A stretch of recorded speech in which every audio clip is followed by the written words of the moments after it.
Irmãos, bom dia, que alegria, que domingo especial e maravilhoso, não é verdade? Que legal poder já celebrar um pouco da vida de Cristo, cantarmos juntos, né? Sorrirmos, batermos palma ao Senhor. A gente fica até mais feliz num domingo como esse, né? É um domingo de fato especial. Mais do que os outros domingos, a gente relembra nesse da ressurreição de Cristo. E a gente, pontualmente, estamos terminando a nossa série hoje, né? A série Ele Veio para Servir. A nossa vocação aqui na Terra conclui com o grande ato de serviço de Cristo, se entregando por nós na cruz do Calvário e ressurgindo em vida. Então, essa é a vocação dele para conosco, que nos ensina a nossa vocação também para com a terra, com o próximo, com aquilo que cultivamos a cada dia. Então, encerramos de forma bela essa série hoje, falando sobre Cristo, sua morte, sua ressurreição, como o grande ato de serviço por mim e por você. Não tem maior amor do que esse, né? Alguém que entrega a sua vida por aqueles que rejeitaram Ele, como eu e você. Então, quero te convidar a, nessa manhã, nós lermos juntos o texto, que um dos textos nos evangelhos que vai relatar essa manhã tão especial que nós vemos relatado em João. Então, João capítulo 20, se você quiser abrir, o tema da nossa mensagem nessa manhã é a realidade da ressurreição. Então, nós falaremos sobre o quão real a ressurreição é, quão verdadeira ela é para o nosso intelecto, para o nosso coração. Ela é racional, ela é graciosa, ela é também uma realidade pessoal para cada um de nós e uma realidade radical que mudou a história do universo, né? Hoje é o dia que o mundo mudou, né? Lembramos disso nessa manhã de Páscoa, de ressurreição. Então vamos lá, João capítulo 20. Abra sua Bíblia. Quem está feliz nessa manhã pela realidade da ressurreição? Amém. Mais alguém? Amém. Dá tempo para todo mundo ficar feliz.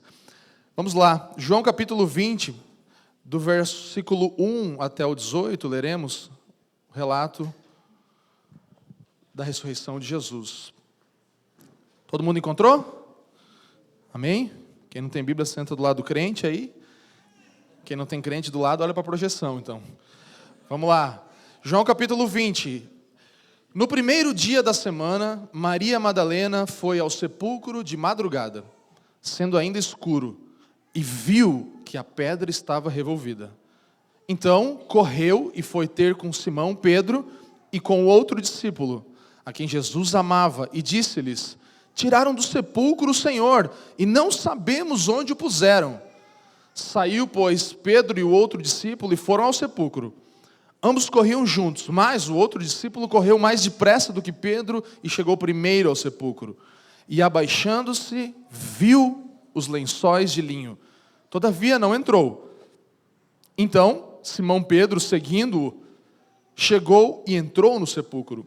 Ele também viu os lençóis. E o lenço que estivera sobre a cabeça de Jesus, e que não estava com os lençóis, mas deixado num lugar à parte. Então entrou também o outro discípulo, que chegara primeiro ao sepulcro, e viu e creu. Pois ainda não tinham compreendido a Escritura que era necessário ressuscitar ele dentre os mortos. E voltaram os discípulos outra vez para casa. Versículo 11. Maria, entretanto, permanecia junto à entrada do túmulo, chorando. Enquanto chorava, abaixou-se e olhou para dentro do túmulo e viu dois anjos vestidos de branco, sentados onde o corpo de Jesus fora posto, uma à cabeceira e outro aos pés. Então eles lhe perguntaram: mulher, por que choras? Ela lhes respondeu: porque levaram o meu Senhor e eu não sei onde o puseram. Tendo dito isso, voltou-se para trás e viu Jesus em pé, mas não reconheceu que era Jesus. Perguntou-lhe Jesus: mulher, por que choras? A quem procuras? Ela, supondo ser o jardineiro, respondeu: Senhor, se tu o tiraste, dize-me onde o puseste, e eu o levarei. Disse-lhe Jesus: Maria. Ela, voltando-se, lhe disse em hebraico: Rabone, que quer dizer mestre. Recomendou-lhe Jesus: não me detenhas, porque ainda não subi para o meu Pai, mas vai ter com os meus irmãos e dize-lhes: subo para o meu Pai e vosso Pai, para o meu Deus e vosso Deus. Então saiu Maria Madalena anunciando aos discípulos: vi o Senhor, e contava que ele lhes dissera estas coisas. Vamos orar, meus irmãos. Pai, eu te peço nessa manhã que pelo poder da ressurreição, Tu nos concedas que possamos aprender a cantar mesmo em meio ao sofrimento, que possamos aprender a amar os nossos inimigos, que possamos, através e a partir da cruz, através da ressurreição, em direção à nossa esperança futura, nós possamos caminhar e então voltar de volta a esse lugar da cruz e vivermos uma vida crucificada. E finalmente possamos desfrutar da Tua alegria, Pai. Nós te pedimos, pelo Teu Espírito, que Tu se aproximes de nós e agora ilumine o nosso interior, nos ajudando a compreender nesses próximos minutos a realidade racional, graciosa, pessoal e radical da ressurreição.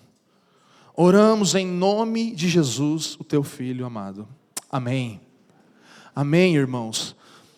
Que relato maravilhoso. Maria Madalena, os discípulos, essa manhã de domingo. Eu não sei você, como você costuma meditar no seu dia a dia, no seu ano. Nós, em casa, temos tido esse hábito já há alguns anos de olhar para as estações do calendário litúrgico, as estações do calendário cristão, e meditar especialmente em dias como esses, dias de Páscoa, dias de sofrimento, dias de preparação para a Páscoa, e agora caminhando ao Pentecostes. Então, entendendo toda a história cristã e os ensinos que essa história nos traz.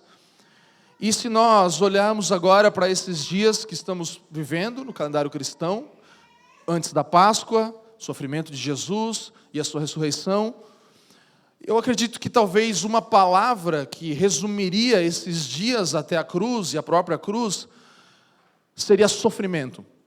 É como eu definiria os dias de Cristo até o Gólgota.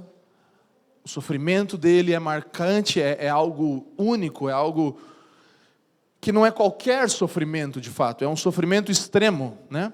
Cristo sofreu de forma extrema, é um sofrimento inocente. É um sofrimento, podemos dizer, injusto, mas é um sofrimento, sobretudo, voluntário. Cristo escolheu passar por esse sofrimento extremo, injusto, inocentemente, mas voluntariamente. Sabe, sofrimento, irmãos, é uma realidade que nos assola. O problema do sofrimento é algo que você enfrenta todos os dias da sua vida. Talvez você agora não esteja em um momento de tanto sofrimento, ou sim, e geralmente eu fico pensando, às vezes, quando tantas coisas boas estão acontecendo, eu fico pensando, quando vai vir a próxima onda de sofrimento, assim, né? Porque a vida do crente é isso, né? A gente passa por sofrimentos, a gente teve uma promessa, né? Quem toma posse dessa promessa? No mundo tereis aflições, aleluia! Eu recebo, né? Então, assim, a gente passa por ondas e momentos de paz, mas nesse mundo temos aflições.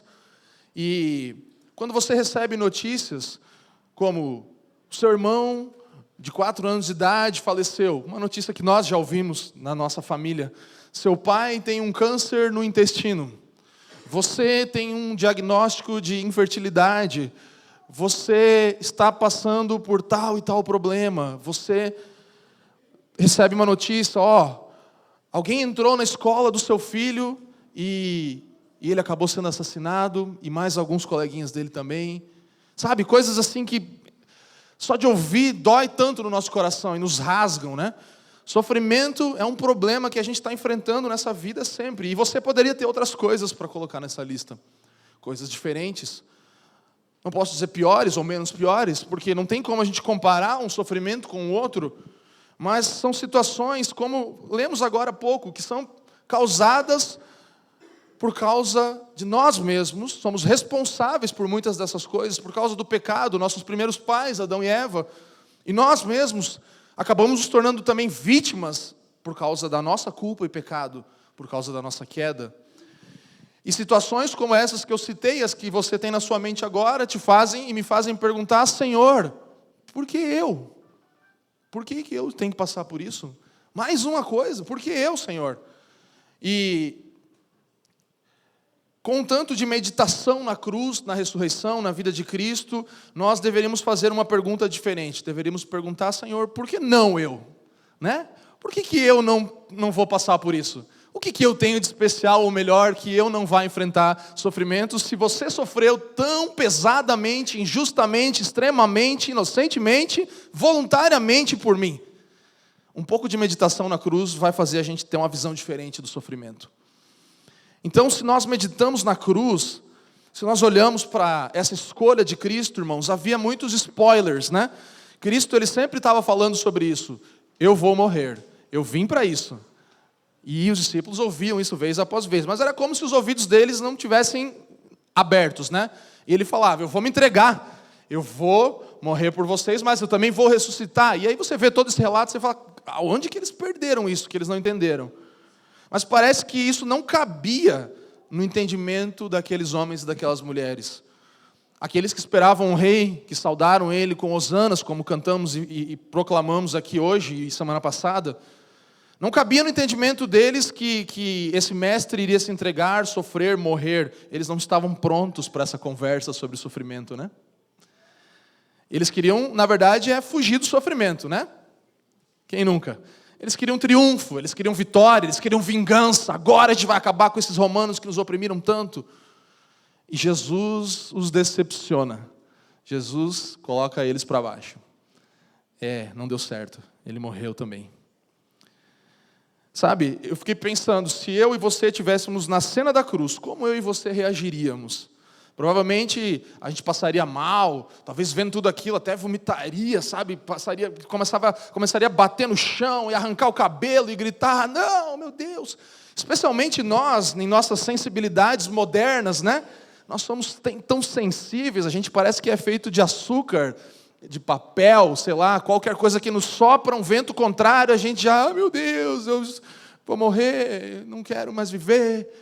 As sensibilidades modernas são tão grandes que a gente não consegue pensar em como a gente reagiria diante da cruz assistindo aquilo, quanto menos sofrendo aquilo. Então, como você reagiria diante daquele que passou por isso? Mas tudo isso foi voluntário, irmãos. Ele escolheu, ele se colocou nesse lugar, é o papel que Cristo assumiu. Em acordo com o Pai, eles concordaram e Cristo falou, eu vou lá cumprir o meu papel na história da redenção, que é me entregar, que é morrer, que é sofrer, viver uma vida justa, encarnar, vestir carne e ir para aquele lugar de sofrimento, morte, mas eu vou ressuscitar. Então, irmãos, isso nos mostra que o maior sofrimento da história demonstra o maior amor da história para aqueles que menos merecem, eu e você. O maior sofrimento de toda a história, em comparado com todos os que eu citei aqui juntos e mais todos da humanidade inteira, demonstrou o maior amor possível por aqueles que menos merecem, que não tem nada para oferecer em relação a isso. Isso é um pouco do até ontem, porque hoje é domingo de manhã. Hoje é domingo de manhã, irmãos. Um domingo de manhã como esse, a história mudou. A partir desse domingo de manhã, que foi o da ressurreição de Cristo, agora, todos os domingos de manhã, a igreja se reuniria para adorar o nome daquele que morreu, se entregou e ressuscitou por nós. Por isso estamos aqui. Sabe, isso mudou, foi aqui que mudou. A igreja começou a se reunir todo domingo, de casa em casa, nos lares, nas ruas, nas sinagogas e tudo isso. A partir desse momento, a história mudou, irmãos. O dia do Senhor, todos os dias são dele, mas esse é o dia do Senhor. Nós estamos aqui por causa disso hoje. E esses dias do Senhor vão se repetir, semana após semana, até o grande dia do Senhor com D maiúsculo. Quando nós vamos entrar num culto que não vai acabar, um descanso eterno, uma realidade sem fim, que nós vamos adorar o Cordeiro e vamos celebrar Ele, como fizemos agora há pouco, para toda a eternidade. O grande dia do Senhor vai chegar, irmãos. Ele foi inaugurado no domingo de manhã, ao amanhecer, e nós vamos viver vários desses domingos, dias do Senhor, até o dia do Senhor. Irmãos, a ressurreição de Cristo é uma realidade, é um fato. E você pode começar a pensar comigo, mas é a festa pagã, o Natal, a Páscoa, tudo festa pagã, sim, verdade. E eu quero te dizer que o dia exato, se foi hoje, se foi ontem, se foi semana que vem, na passada, se foi em setembro, outubro, dezembro, janeiro. Irmãos, o dia exato não é importante. O fato que isso aconteceu é importante. O dia não é importante. Não perca tempo com isso. Mas Jesus não nasceu nesse dia, não interessa. Ele nasceu, ele encarnou. Não fique pensando que, mas a Páscoa, não, eu não vou celebrar Páscoa também, não sei o que, vou me isolar agora e não vou fazer nada, porque não é nesse dia. Irmão, você está perdendo o momento de celebrar um fato que aconteceu, não importa quando aconteceu, o dia exato. Então a ressurreição de Cristo, irmãos, é uma realidade. É uma realidade. A realidade da ressurreição. E essa realidade, irmãos, ela é intensamente, diga comigo, racional. Ela é intensamente graciosa. Pessoal. E radical.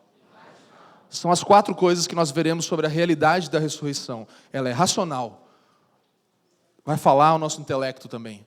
Ela é graciosa, ela mostra o evangelho da graça. Ela é pessoal, por um povo, mas por mim e por você. Mexe com a nossa identidade. E é radical. São as raízes do fundamento que revolucionaram toda a história cristã a partir desse momento. Então, a primeira realidade da ressurreição é a realidade racional. A realidade da ressurreição é intensamente racional. Por quê? Porque Jesus nos dá e enfatiza evidências aqui. É muito interessante esse texto. A realidade da ressurreição é um ato verificável. Nós podemos verificar que isso de fato aconteceu. O pensamento secular, para mim, para você, para conosco é, se para você é legal esse negócio de igreja, beleza, faz aí, segue a tua vida, não tem problema, acredita nisso, está te fazendo bem, né? Então segue. Muitas pessoas já pensaram e falaram isso para você em algum momento. Você gosta disso, está fazendo bem para ti, legal, né? Segue. Mas, irmãos, eu não sei você, mas eu não quero acreditar em algo que não seja real, que não seja de fato. Não quero acreditar em uma coisinha que está me fazendo bem. É ou não é?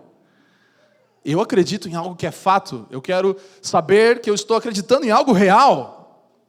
Amém? Então, Maria Madalena, aqui no versículo 1,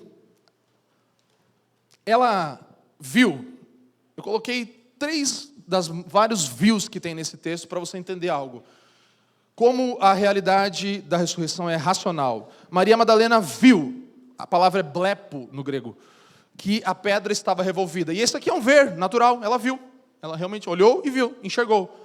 João é engraçado, né? Que ele vai falando assim, o Pedro estava, mas aquele discípulo que Jesus ama também estava. Ele falando dele mesmo, assim, né? E aí eles correram, mas ele chegou primeiro e tal. Tem uma coisa cômica, né, de João aqui nesse texto, que ele esquece ser o cara que fala dele mesmo ali, mas é engraçado.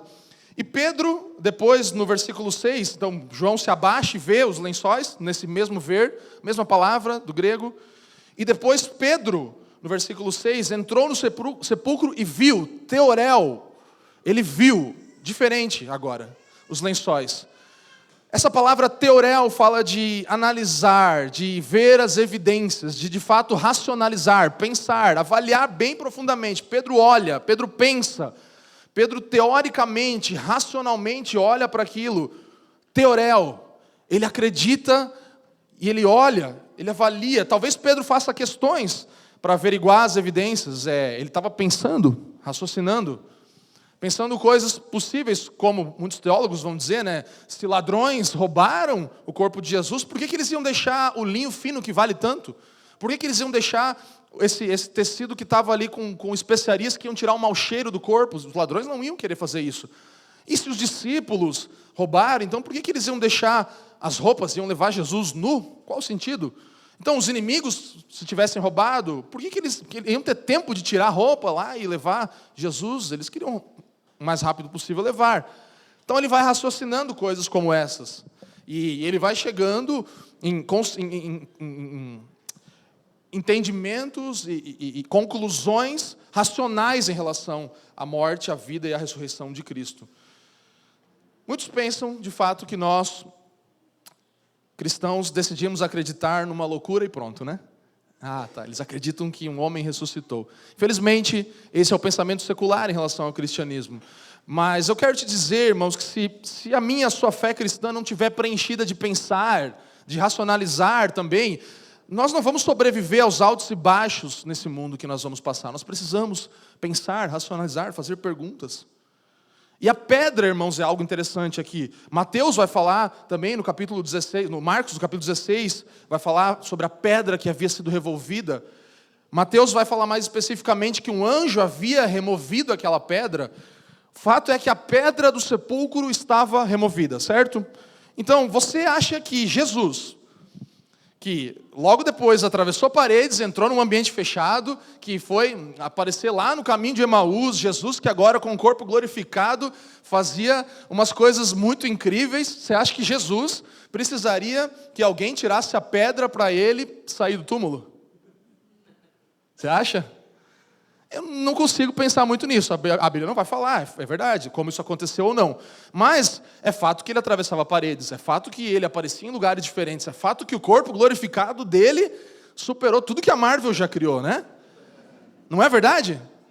Então ele estava lá, as vestes estavam lá, o texto fala que estavam arrumadas, enroladas, ele passou pelas vestes possivelmente, ele saiu de lá e não desenrolou, não foi uma coisa que ele se desenrolou e vou sair daqui agora, alguém abre a porta, anjo, manda um WhatsApp pro anjo, manda um anjo aí para abrir que eu preciso sair aqui, eu não estou, está pesadinho para pegar em um só aqui a pedra, você acha?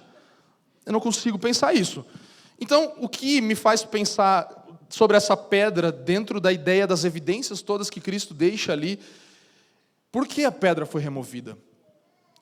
E a pedra, para mim, no entendimento racional, não foi rolada para deixar Jesus sair, mas para deixar eu e você e Pedro entrarmos e olharmos. A pedra foi removida para que a gente pudesse olhar e ver as evidências ali. Porque Cristo não precisava que aquela pedra fosse removida. Ele poderia ou ter deixado fechado e ninguém vê o que aconteceu, ou ele poderia chamar um anjo, né? Um anjo abriu, e aí Pedro pôde entrar e teorel, olhar, avaliar, visualizar o que estava acontecendo ali. Então a pedra não foi rolada para Jesus sair, mas para eu e você entrarmos e olharmos as evidências. Verificar que a ressurreição é real, fazer perguntas, ver de fato. Você cristão, olhe para mim, você cristão pode e deve fazer perguntas. Amém? Nós ouvimos uma vez um testemunho do irmão que o dom dele era fazer pergunta, né? Tem um dom, lembra? Meu dom é fazer pergunta. Que mais irmãos sejam abençoados com esse dom de fazer perguntas. Não tenha medo de perguntar coisas. Você não vai surpreender Deus em nada com as suas perguntas. Fica tranquilo. Faça perguntas. Os céticos também são bem-vindos a fazer perguntas. Aqueles que talvez ouvem essa mensagem e não creem em nada disso que a gente está falando. Não é suficiente para você que é cético olhar e falar, não, isso aí não tem como ter acontecido, ressuscitar, não. Não dá para você pegar e só falar isso e partir para o extremo da loucura, né?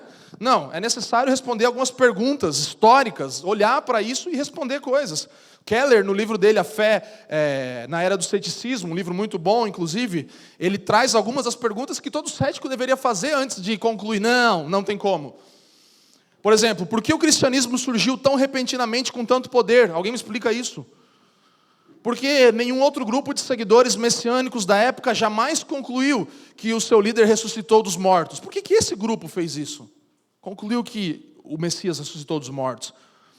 Nenhum grupo, irmãos, de judeus adorou jamais um ser humano como Deus. Não tem relato disso.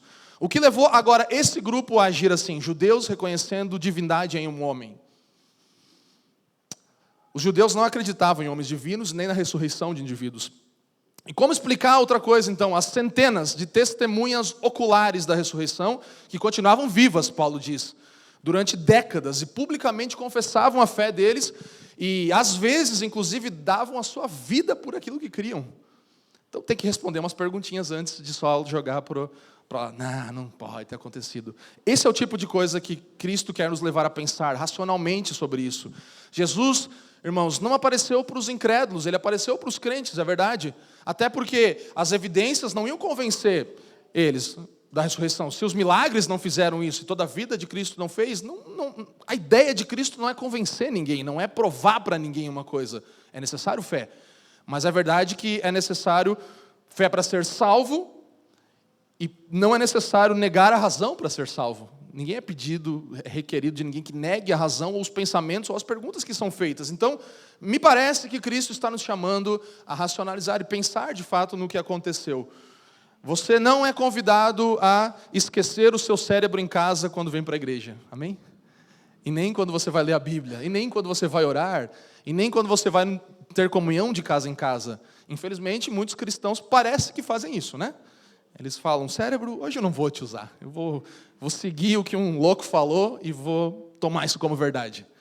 Você está aqui até para avaliar, questionar e fazer perguntas sobre o que eu estou falando para você. Você deveria fazer isso, deveria ir para o texto bíblico e meditar. Então, irmãos, vamos lá. Se é uma realidade racional, é também uma realidade graciosa. Diga, realidade graciosa. Jesus nos vê e nos trata melhor do que nós merecemos. Amém?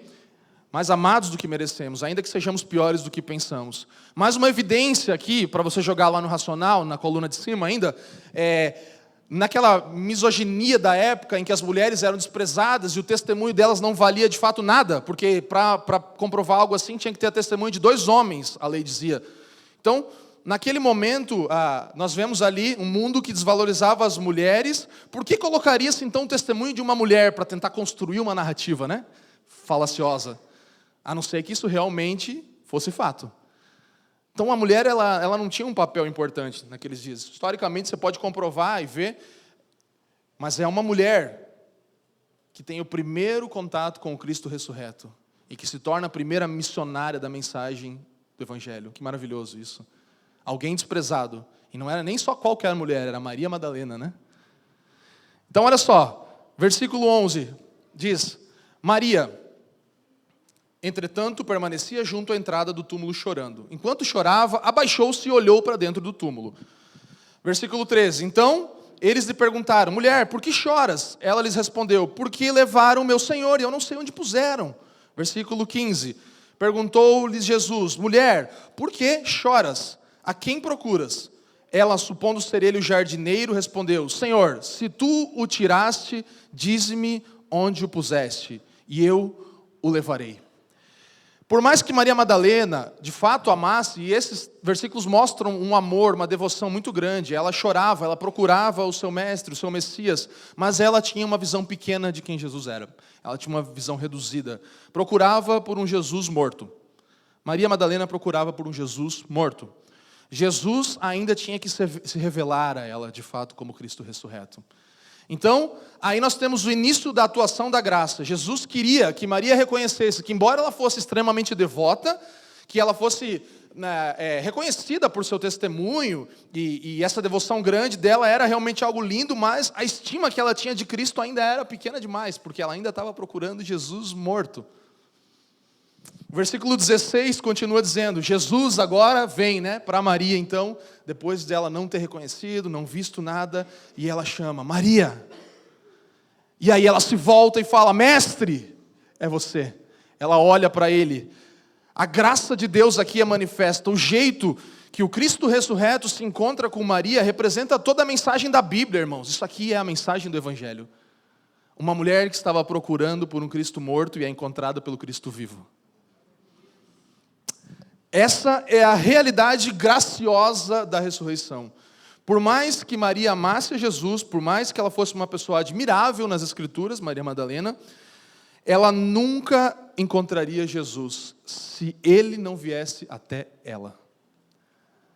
Se ele não viesse encontrar ela, ela procurava ele, mas procurava um Jesus morto, um Jesus humano. E ela nunca jamais teria encontrado ele se ele não se revelasse a ela. Pura graça de Deus. Uma realidade graciosa que eu e você já experimentamos um dia. Em segundo lugar, como isso é gracioso, Deus salva pela graça. Maria, irmãos, é a primeira pessoa na história, uma mulher que é encontrada por Jesus, o Jesus ressurreto. É enviada para anunciar a mensagem do Evangelho. Jesus fala, vai, fale para todo mundo o que você viu. Justamente aquela que talvez tinha o passado mais vil, mais sujo, liberta de 7 espíritos, conforme Lucas no capítulo 8 vai falar. Uma mulher cuja vida destruída havia sido restaurada pelo Messias. Eis a graça de Jesus manifesta aqui, meus irmãos.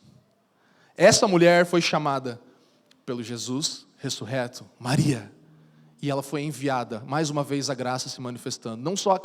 Não só crentes hoje como eu e você, mas um dia todos nós, possuídos por 7 espíritos, cambaleando de um lado para o outro, rondando nos cemitérios da vida, procurando um Jesus, cadê alguma coisa que me dê sentido para a vida? E o Jesus ressurreto, vivo, vem, chama a gente pelo nosso nome e ainda fala, você vai agora anunciar que eu vivo.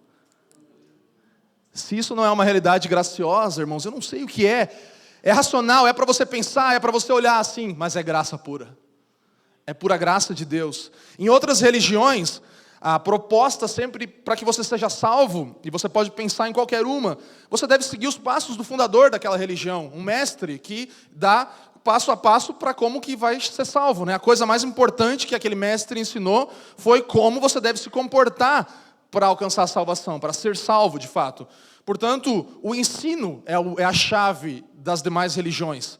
É o ensino, você siga tais passos, tal, você vai chegar lá, não faz isso, faz aquilo, e você vai chegar numa realidade de salvação um dia. Então esse é o padrão das religiões. Mas nós cremos que somos salvos não por nossas boas ações, não por qualquer coisa que eu e você façamos, nós somos salvos, amém? Essa é a grande diferença, nós somos salvos pelo que Jesus fez. Eu e você somos salvos pelo que Jesus fez. Entendemos isso pela mensagem do Evangelho. É um fato histórico, verificável. É um fato que tem evidências. Jesus, ele era de fato um grande mestre, irmãos. Ele ensinou maravilhosas coisas e nós devemos ouvir e obedecer os seus ensinos. Sim, mas nós precisamos confiar no que ele fez.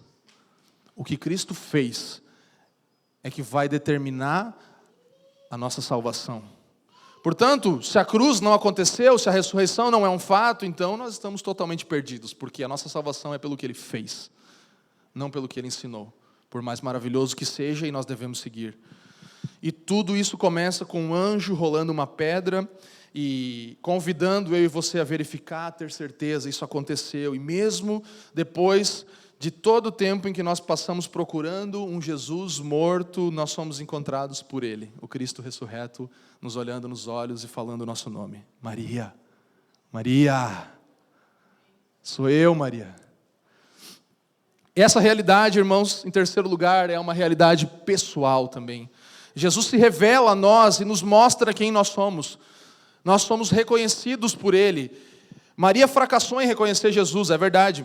E tem muitas possibilidades, talvez, ela olhou, né, e viu achou que era o jardineiro, talvez estava escuro ainda, né, antes do amanhecer, talvez os olhos dela estavam tão embaçados com as lágrimas que ela não conseguiu ver quem estava ali. Talvez a aparência dele realmente tinha mudado com o corpo glorificado, tanto assim, ou ele estava de costas, ou não sei.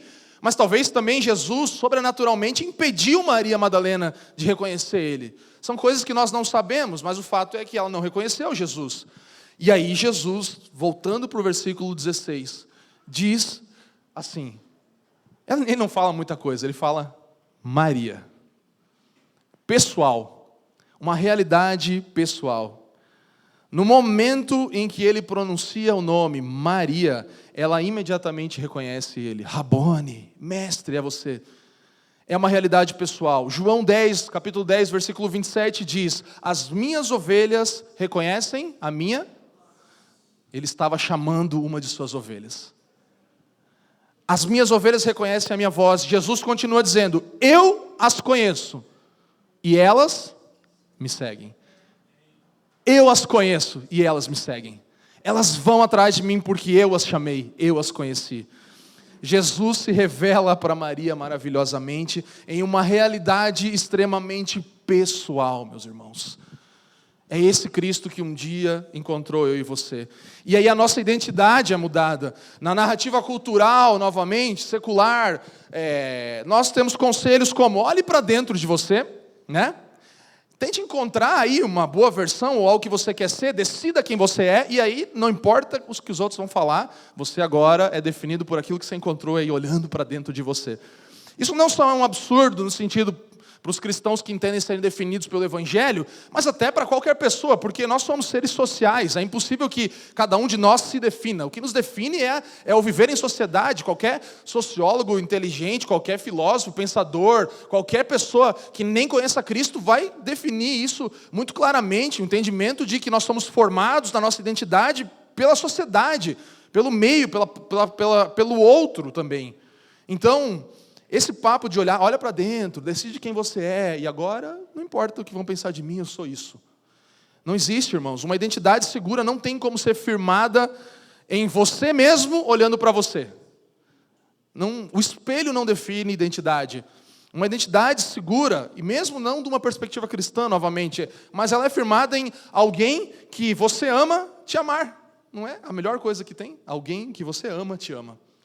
Alguém que você respeita te respeita.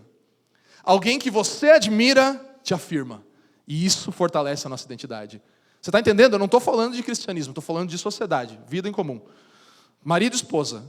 Qual que é a coisa mais pesada para acabar com você? É a sua esposa ou seu marido falar uma verdade para você, porque você sabe que é verdade. Porque aquela pessoa te ama, né? Uma pessoa que você admira, ela vem e te encoraja, ela te afirma, aquilo define identidade. E agora você tem aqui uma identidade sendo firmada por Jesus, o mais incrível ser de todo o universo, ressurreto, vem e diz: Maria, eu te amo, Maria. Eternamente vou te amar, eu sempre vou estar aqui. Você estava me procurando, eu estou aqui. Eu não vou para lugar nenhum, eu vou para o céu. Mas eu volto, eu vou enviar o meu Espírito. E você vai agora ainda, Maria, me conhecer de formas que você jamais conheceu, Maria. Você já viu o que eu fiz na sua vida. Você vai ter muito mais para conhecer agora, Maria. E isso define quem Maria é. Ao mesmo tempo que Jesus se revela para Maria, Ele revela Maria para Maria. É quem você vai ser, Maria. Nós vamos caminhar juntos. E Jesus fala: não me detenha, no versículo 17. Eu vou para o Pai, para o meu Pai, para o seu Pai, para o meu Senhor, para o seu Senhor. E de outra maneira, mas ainda de forma pessoal, pelo meu Espírito, eu vou me relacionar com você. E isso vai continuar. Então, irmãos, uma realidade extremamente, intensamente pessoal. E, em último lugar, uma realidade radical. A realidade da ressurreição é radical. A ressurreição de Jesus, ela remonta às raízes do que o cristianismo é. Radical tem essa ideia de raiz e também de iniciar uma revolução naquele tempo. Então, o afastamento do que era usual, do modo de viver até então, agora é radicalizado pela ressurreição do Filho de Deus.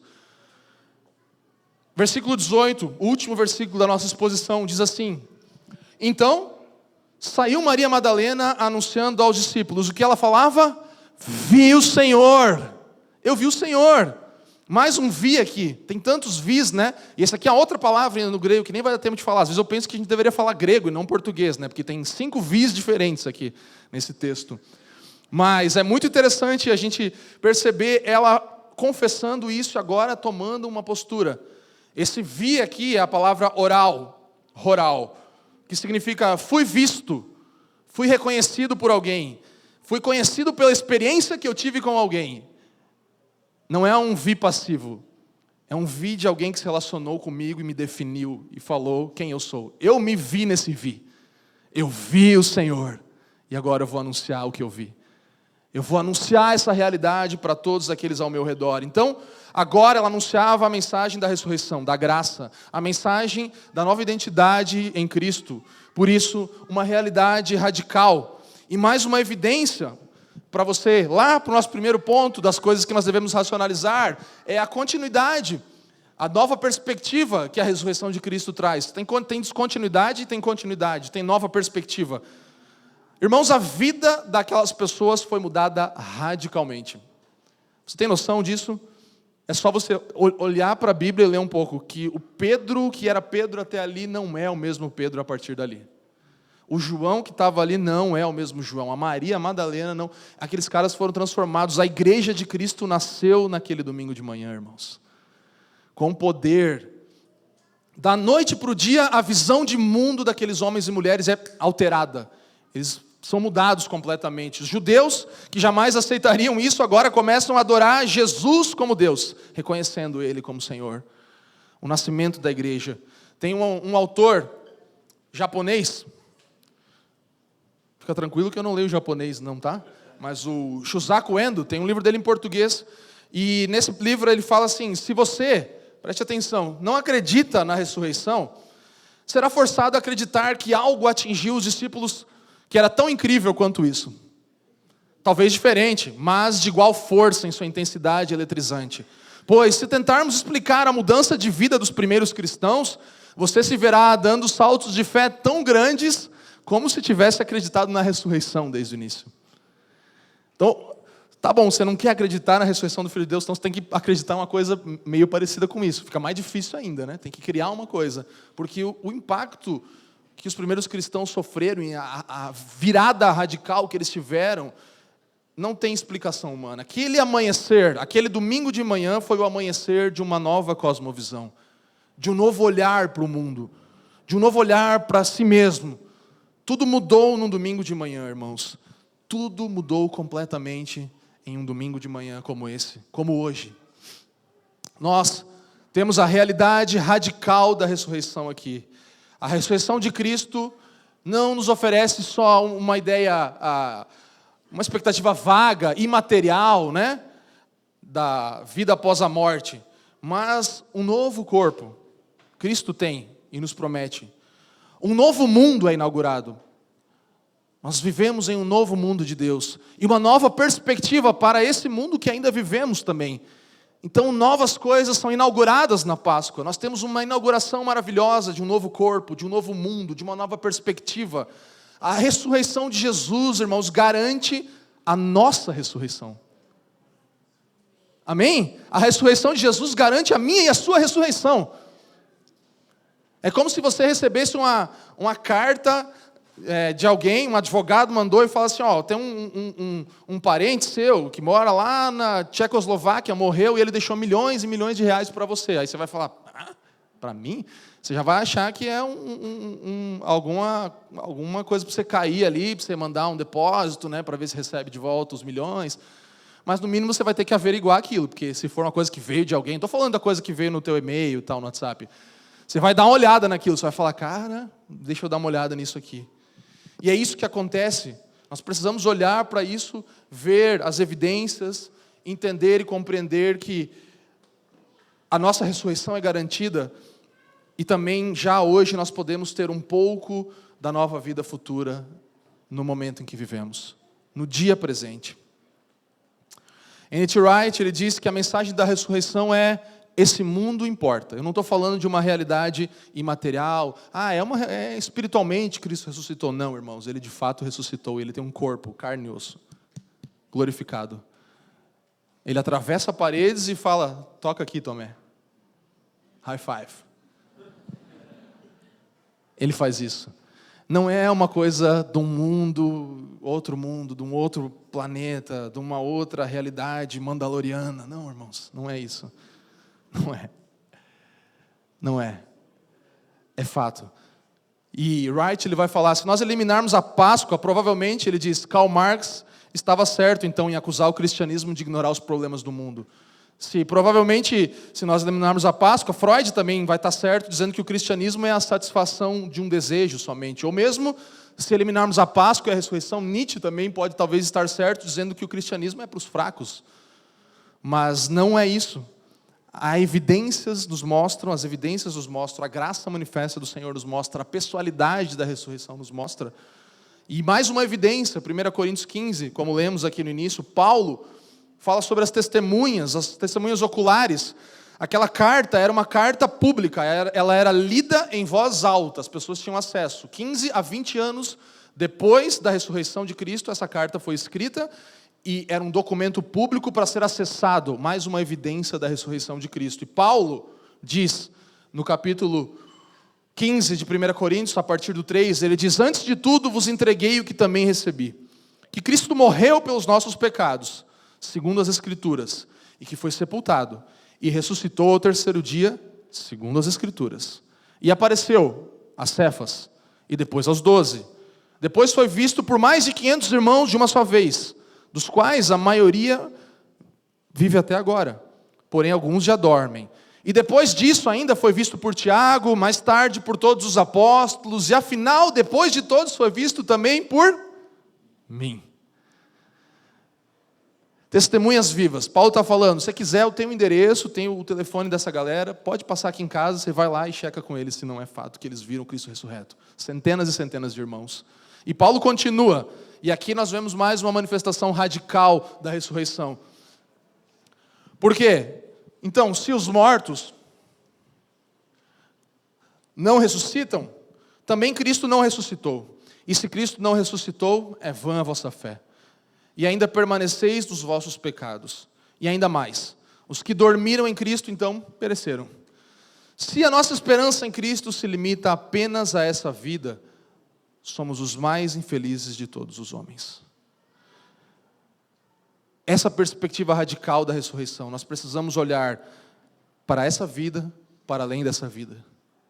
Para além dessa vida, para essa vida. Os reflexos de um povo que celebra o poder da ressurreição se demonstram hoje e amanhã. É uma realidade futura, é uma realidade presente. É o já e o ainda não. É isso que o reino de Deus, o novo mundo de Deus nos oferece. E se nós entendemos que a ressurreição de fato aconteceu, isso muda totalmente a nossa vida, irmãos. Se a ressurreição de fato aconteceu, a sua vida é completamente alterada e mudada. Nossa perspectiva é mudada. O nosso olhar para esse mundo é diferente. Como nós nos relacionamos com as coisas criadas tem que ser diferente a partir de uma perspectiva do poder da ressurreição. O como eu e você enfrentamos o sofrimento a partir do domingo de manhã tem que ser diferente. Há uma nova perspectiva para o sofrimento. Em Maria, irmãos, Jesus ele começa um processo de enxugar lágrimas das pessoas. Ele começa enxugando lágrimas e falando, Maria, por que você está chorando? Ele começa um processo de, nessa nova realidade, quebrar a dor da separação que existia. O gap que existia já não existe mais. E isso vai se desdobrando ao longo da história, passando por nós, até o dia em que Apocalipse 21, no versículo 4, diz que ele enxugará dos olhos toda lágrima. Não haverá mais morte. Não haverá mais tristeza, não haverá mais dor, porque o choro não existirá mais, a antiga ordem já passou, o texto vai dizer. Então nós estamos entre essas duas realidades. O dia em que as lágrimas de Maria são enxugadas pelo ouvir da voz do Mestre dizendo Maria. E nessa perspectiva nós encaramos toda a vida, todo o sofrimento, até o dia em que não terá mais lágrimas para chorar, porque a dor não vai existir, a morte não vai existir, o sofrimento não vai mais existir. As pessoas doentes não vão mais existir, doença não vai mais existir. E a resposta, então, à pergunta por que coisas ruins acontecem com pessoas boas, encontra solução na cruz de Cristo. O problema do sofrimento é resolvido na cruz de Cristo, porque esse foi o único dia em que uma coisa realmente ruim aconteceu para uma pessoa realmente boa. Esse foi o único dia que isso aconteceu. E Ele nos dá a segurança de que todos os nossos sofrimentos estão nesse processo do enxugar de lágrimas, e sofrendo com Cristo nós vamos experimentar a nossa bendita esperança futura. Mas precisamos moldar como vivemos hoje através dessa perspectiva. A ressurreição de Cristo, irmãos, é um ato definitivo, determinante. Não é uma possibilidade, é uma realidade. Definitivo, determinante.